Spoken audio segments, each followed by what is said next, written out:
Hi everyone, it's Kate again here. So, we're going to start on the actual products. Woohoo! So remember in a previous video, and I spoke to you about aloe vera and the properties it had and why it's so great and why we would want it.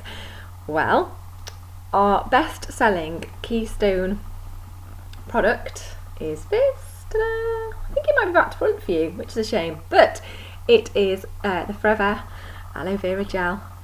And basically, this is as close as you can get to going up to an aloe vera plant, breaking off a leaf and sucking out the inner gel. This is it in a bottle. So it was the first aloe vera drinking gel ever to receive that certification from the Aloe Council to say that yes, it is as close as you can get to the actual plant. The other thing to note about this bottle is that it is I'm trying to find the actual percentage because I don't want to get this wrong now.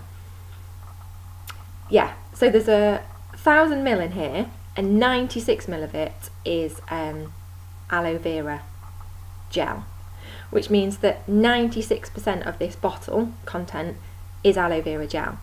The other 4% are the fruit acids that I spoke about before, which are used to stabilise the gel, to stop it oxidising and therefore going off and losing its goodness really.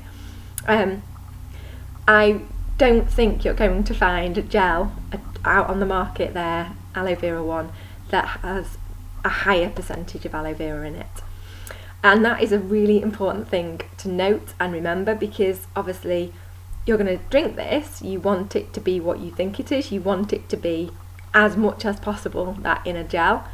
And the other thing to note is that this isn't a juice drink, it's a gel, because of the high content of the gel in there. So many other aloe vera drinking gels will say they're a drinking juice or an aloe juice, and some of them can say that they're pure because they can have like 5% of their content can be the inner leaf. Well, this is 96%.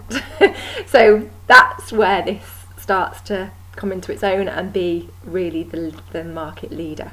So I just wanted to really show you what it was like to look like.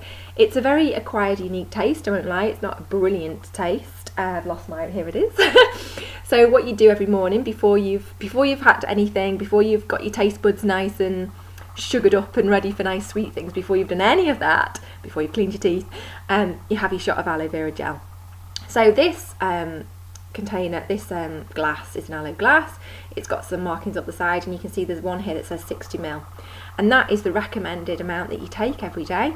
60 ml to 120 ml, so right up to the top would be 120. My kids take 60 ml, I take 120. I've only managed to get my husband up to 60 ml, not managed to get him up to 120 yet, but he's the one that drinks this. The girls and I drink a different gel, which I will tell you about on a different day. So this is what this looks like. It's I hope you can see this.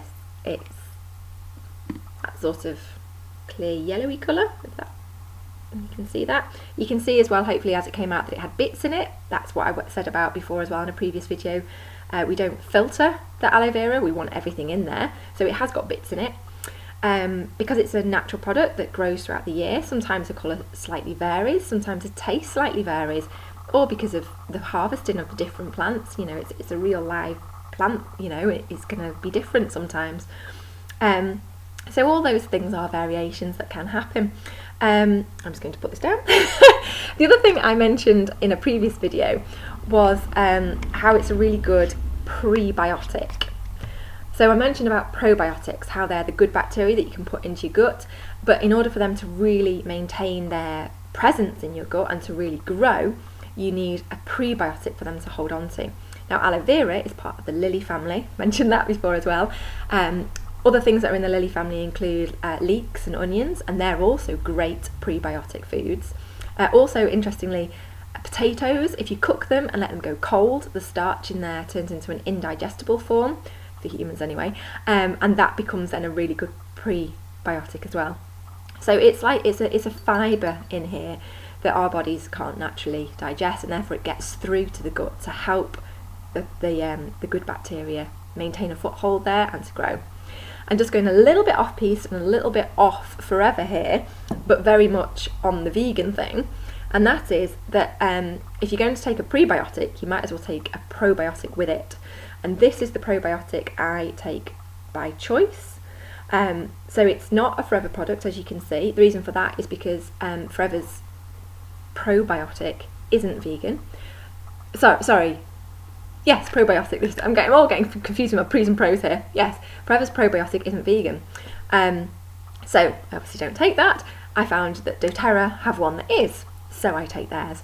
And this also has got really great write-ups. If you're going to take a probiotic, you want one that's really high dose, like really high dose. No one's really sure exactly how many or how much of the bacteria is going to make it into the correct place and then hang around to do the job you want it to do. So the higher the dose you can take in, the greater the chance of at least some of it getting through. So yeah, so that's just a bit of an off Forever, but definitely on vegan journey story. So that's our first product. Just to recap, it is our aloe vera gel. It is as close to the plant, breaking off a leaf of a plant and eating it, as you can get, and it is our best seller by a long way. It's the cornerstone product of the company, and it really it shows the aloe gel and the aloe vera for how great it is. So there we go. I will see you in the next video to go over another product. Bye!